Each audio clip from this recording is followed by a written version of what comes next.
Você está no canal Eu Estudo a Lição com o pastor Samuel Camilo. Hoje é quarta-feira, dia 12 de fevereiro de 2025. E o tema que estudaremos na nossa lição da Escola Sabatina será a defesa do livre-arbítrio. O texto que serve como base para o nosso estudo de hoje, Gênesis 2, versos 16 e 17, que diz assim: E o Senhor Deus ordenou ao homem: coma livremente de qualquer árvore do jardim, mas não coma da árvore do conhecimento do bem e do mal, porque no dia em que dela comer, certamente morrerá. Uma das grandes perguntas que surgem quando nós falamos sobre a questão do sofrimento, da dor, da morte, mesmo sabendo de um Deus que é todo amor, que é bondade, misericórdia. Estudamos sobre isso de maneira tão abundante aí durante esse trimestre até o presente momento. Entretanto, como nós podemos conciliar essa ideia de um Deus que é amor com o sofrimento, a dor e, ao mesmo tempo, o nosso papel no meio disso tudo? Porque será que, de alguma forma, o nosso livre-arbítrio pode influenciar para o bem ou para o mal? Em outras palavras, trazendo alegria ou sofrimento para o nosso planeta? Ou será que absolutamente tudo o que acontece em termos de consequências imediatas das nossas atitudes, vem da parte do inimigo ou da parte de Deus? Como é que a gente pode entender isso? Aguenta firme, eu sei que é complexa a situação, mas a gente vai conversar um pouquinho sobre isso daqui a pouquinho.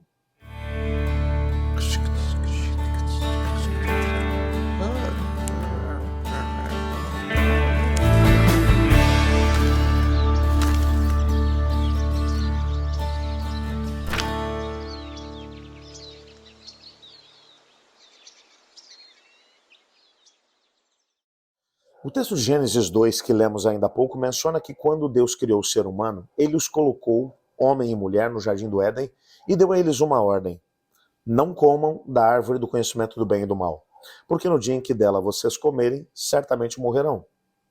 Por que essa ordem foi dada? Por uma razão simples. Deus criou o ser humano com livre-arbítrio, liberdade de escolha. E é exatamente por causa desse livre-arbítrio que o Senhor Deus disse ao ser humano: nós vamos ter um acordo entre nós. Enquanto você quiser fazer parte do meu reino, você não coma daquela árvore.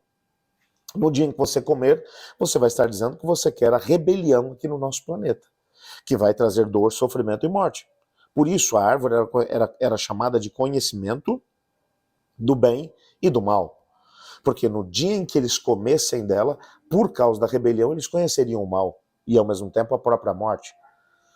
É bem verdade que o ser humano usou o seu livre-arbítrio e usou o livre-arbítrio para comer da árvore que não deveriam.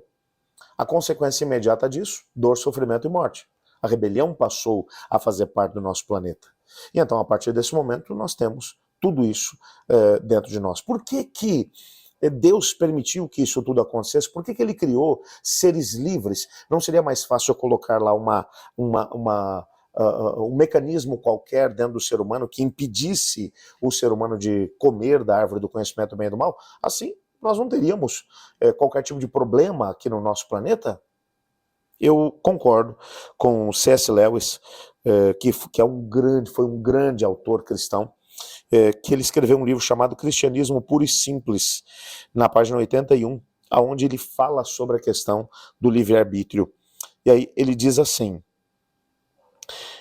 embora o livre-arbítrio possibilite o mal, também é a única coisa que torna possível todo o amor, toda a bondade e toda a alegria. Um mundo de autômatos, de criaturas que trabalhassem feito máquinas, dificilmente valeria a pena ser criado.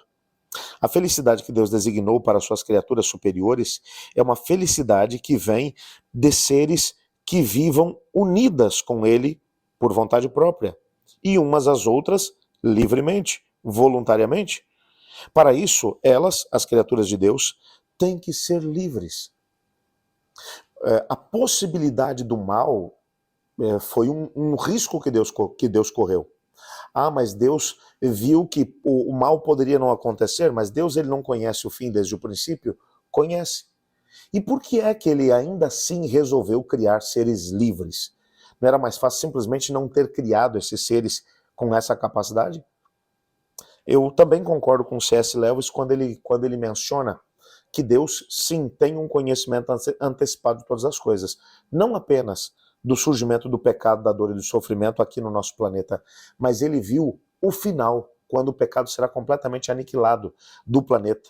E como o surgimento do pecado fará com que o universo todo entenda que não vale a pena viver a maldade. E quando Deus viu o resultado final, a salvação da humanidade, o resgate da humanidade, mesmo que por um preço extremamente alto, ele chegou a uma conclusão: vale a pena.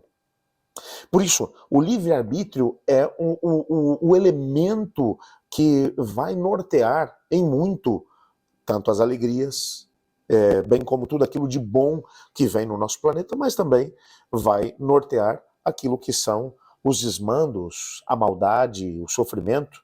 Quando você vai olhar para Gênesis 3, que é o surgimento do pecado, você vai perceber, Adão e Eva entenderam a dor que o pecado traz no ser humano quando eles tiveram que sacrificar um cordeiro, porque no final do capítulo 3 você percebe que eles estavam vestidos com roupas de figueiras, de folha de figueira, e o Senhor Deus fez para eles roupas de peles. Para que essas roupas pudessem ser feitas, um animal teve que ser sacrificado.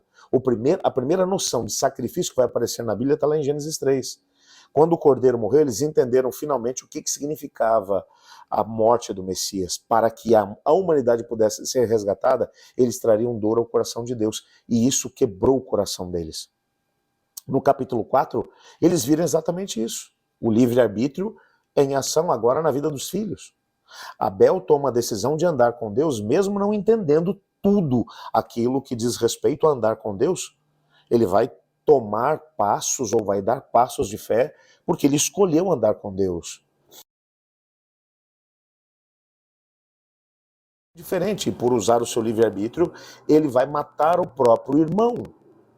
E isso vai trazer um sofrimento intenso ao coração de Adão e Eva. E como desdobramento disso, a descendência de Caim vai viver de uma forma tão terrível que vai trazer o caos para o planeta. E no capítulo 6, você vai encontrar aí já o desdobramento final dessa situação, Deus tendo que enviar um dilúvio para poder conter a onda de maldade que havia sido trazida por Caim e as escolhas equivocadas que ele fez. Quantas pessoas sofreram por causa dessas escolhas erradas? E aí é que entra um grande detalhe. As nossas escolhas para o bem ou para o mal, não vão trazer consequências apenas para a nossa vida, mas para aqueles que estão à nossa volta. Por isso, muitas coisas que acabam acontecendo e trazendo sofrimento, dor e até morte para as pessoas que estão à nossa volta, não vêm exatamente de Deus. Não vem exatamente do inimigo de Deus, mas das escolhas que as pessoas fizeram. Tem coisas que Deus faz ou deixa de fazer? Claro que sim. Tem coisas que Satanás faz ou deixa de fazer? Claro que sim. Mas tem coisas que acontecem porque nós decidimos fazer, seja para o bem ou para o mal. E as nossas decisões vão trazer para aqueles que estão à nossa volta alegria ou tristeza, vida ou morte. Isso faz sentido para você? Por isso a Bíblia vai mencionar que aqueles que estão em Cristo, eles são como uma fonte de água viva. O Espírito Santo vive em nós e então aonde chegarmos, nós levaremos vida para as pessoas que estão à nossa volta. Por isso, nós precisamos hoje, se quisermos ser uma fonte que vai levar alegria e ao mesmo tempo felicidade, paz para as pessoas que estão à nossa volta, precisamos decidir viver com Cristo Jesus. Por isso hoje, use com sabedoria o seu livre-arbítrio e tome uma decisão. Durante esse dia, abençoe pelo menos 3 pessoas. Assim, do nada. Use a sua criatividade e resolva levar um pouco de alegria para pelo menos 3 pessoas durante o seu dia. Que Deus te abençoe, que Deus te guarde. Ore comigo. Obrigado, Pai, por tua palavra, por sabermos que a alegria, a felicidade, coisas boas, e ao mesmo tempo a tristeza, o sofrimento e até a morte podem ser uma consequência das escolhas que faremos na nossa vida. Dê-nos sabedoria para escolhermos bem. Pois é em nome de Jesus que oramos. Amém. Eu estudo a lição. E você?